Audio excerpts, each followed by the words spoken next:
Shalom and welcome to Parsha Highlights and Insights. This is Rabbi Fischer. This week's Parsha is Vayishlach. It is the part of Yaakov's life after he's placed Lavan behind him.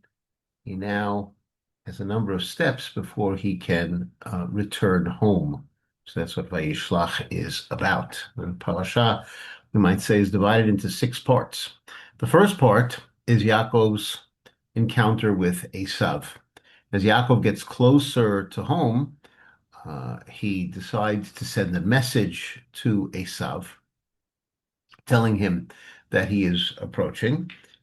Uh, Instead of getting a verbal answer, the messengers that he sends come back just with the report that Esav is advancing towards him with 300 men. So Yaakov is not clear.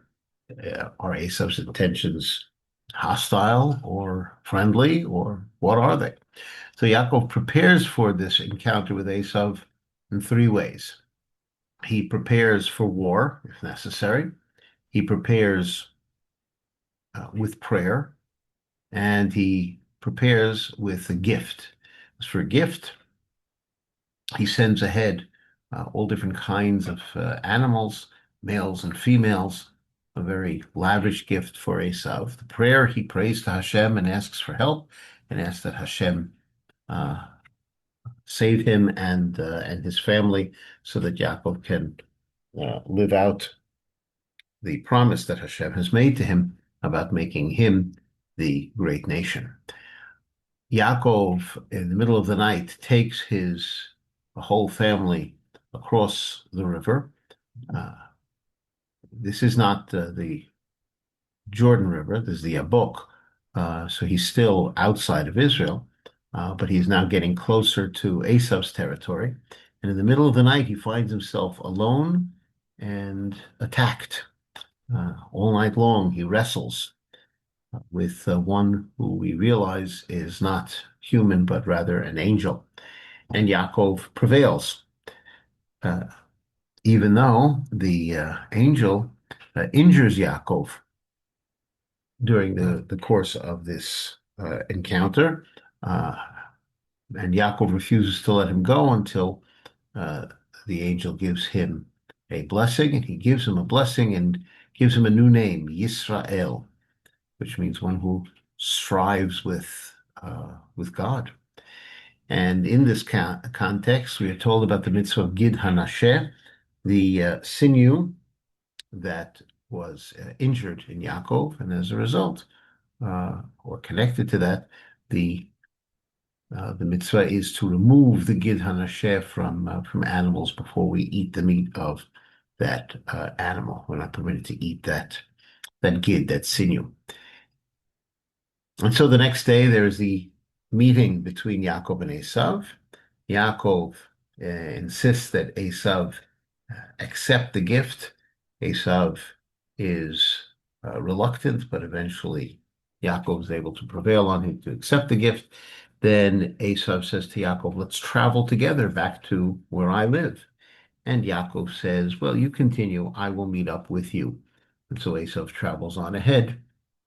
And it's very clear that Yaakov has no intention of going into Esav's territory. The meeting between them is friendly.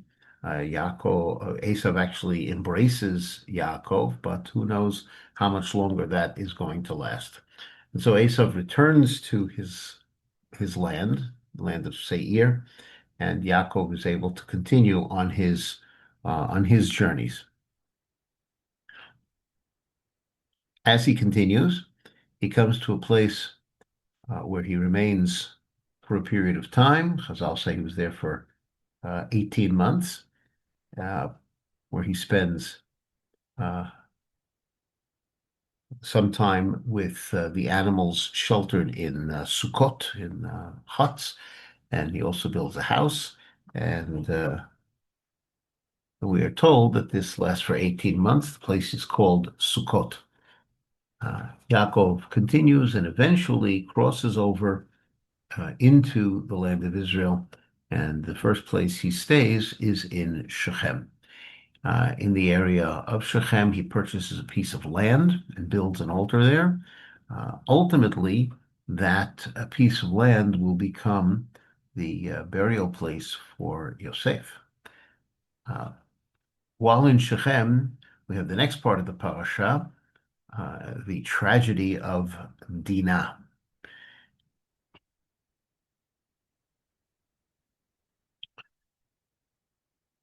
What happens is that Dinah, Yaakov's daughter, by Leah, is abducted and abused by the son of the king. King of Shechem is named Hamor, and his son's name is Shechem, just like the name of the city.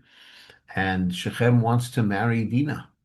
Uh, this is not acceptable to Yaakov's family, and certainly not to Dinah's brothers. But there's the beginning of negotiations between Hamor and Dinah's brothers. Hamor says, let's become one people. And the brothers say, in a clever way, you must be circumcised in order for us to join together as one nation. And hearing that, Shechem and then all of the men of the city are circumcised. This gives the brothers the opportunity to take Dinah back. Shimon and Levi, the two brothers, two older brothers to Dinah, do more than that. They come into the city and they kill all the men. Of course, they rescue Dinah. The brothers all take the spoils. But Yaakov confronts Shimon and Levi about this. Maybe they have gone too far. And their response is, can we allow them to treat our sister in this way? So then Hashem does speak to Yaakov. This is now the fourth section of the parasha. Section being the return to Bethel, the place where Yaakov had the vision of the ladder. So Hashem says, return to Bethel, fulfill your vows. And Yaakov prepares all of his entourage for this trip. They must travel to Bethel. Bethel is a holy place. They have to remove anything that is connected in any way with idolatry. And they do come to Bethel. There, Yaakov builds an altar as he had promised. Unfortunately, Rivka's nurse, Devorah, dies and is buried there. The name of the place where she's buried is Alon Bahut.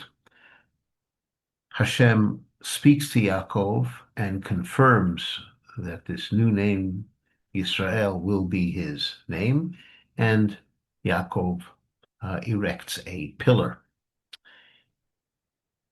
The fifth section of the parasha is the journey, the last leg of the journey on the way back towards the reunion with Yitzchak.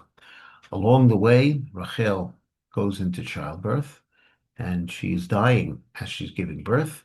She names her son Ben Oni, but Yaakov calls him Binyamin, and Rachel dies and is buried on the road to Beit Lechem. They continue the journey. There is an incident involving Reuven and Bilhah, but then the Torah lists all 12 of the sons of Yaakov, the idea being that no matter what, all 12 are considered his sons and therefore considered the founders of their respective shvatim, their respective tribes. So this is where the Torah lists all of the children of Yaakov. Yaakov finally does return to Yitzchak in Hebron, and we're told that Yitzchak dies at the age of 180 years old. The truth is that the Torah's jumping ahead and telling us about Yitzchak's death. He doesn't really die until a certain part of the latter narrative, but the Torah wants to complete the story of Yitzchak and therefore says that he's 180 when he dies, and Esav and Yaakov come together to bury Yitzchak in the cave of Machpelah. The last part of the parasha is about Esav, specifically the generations of Esav, who founds his own nation known as the nation of Edom. And there is a discussion of his wives, his children, how Esav moves his entire nation to Seir. We learn about their grandchildren, and they have various chieftains similar to tribes. Um, and we conclude with the generations of Seir, who is the ancestor of the place where Esav moves. Yeah, Esav merges with Seir. And we are told at the end of the parasha about the various rulers who ruled in Edom even before there was a king in Israel, kings and chieftains of Edom. Let's return to the beginning of the parasha. The beginning of the parasha, Yaakov gives instructions to his servants, to his messengers, and he gives them the following message. This is what you shall say to my lord Esav. This is what your servant Yaakov says. Im Lavan galti. I have sojourned with Lavan. I've been living with Lavan. Va'echar ad ata, and I've remained until now. He says, I've acquired some cattle, donkeys, sheep, various slaves, but he downplays it. He talks about each one of these things in the singular. And I send this message to my Lord, to you, in the hope of gaining your favor. Rashi takes note of Yaakov's choice of the word gauti. In Lavan gauti. With Lavan I have lived, but it's lived in a temporary way. Says Rashi, Yaakov is pointing out that he has not become any kind of a prince or a leader, despite the blessing that Yitzchak gave when he thought Yaakov was Esav. It hasn't come true, or at least hasn't come true yet.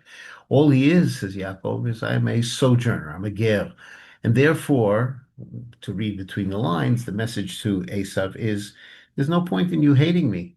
The issue that drove us apart was the blessing, but the blessing that I have did not come true. So there's no point in you hating me over it. But another thing that is being said, and again, this is kind of a between the lines message, is that the word galti, I have dwelled, has the numerical value of 613, which is the number of mitzvot in the Torah. So we might call subliminal message, I have lived with Lavan, but nevertheless I've continued to observe the Taryag mitzvot, the 613 mitzvot. I have not learned from his evil ways. So although a long time has passed, I am still the same Yaakov. And maybe the implication is that if Lavan could not bend me to his type, then I will be able to stand up to you too, Asa. But again, this is between the lines. I thank you very much for joining me for this exploration of Parashat Vayishlach. And this is Rabbi Abraham Fischer for Parasha Highlights and Insights saying Shalom.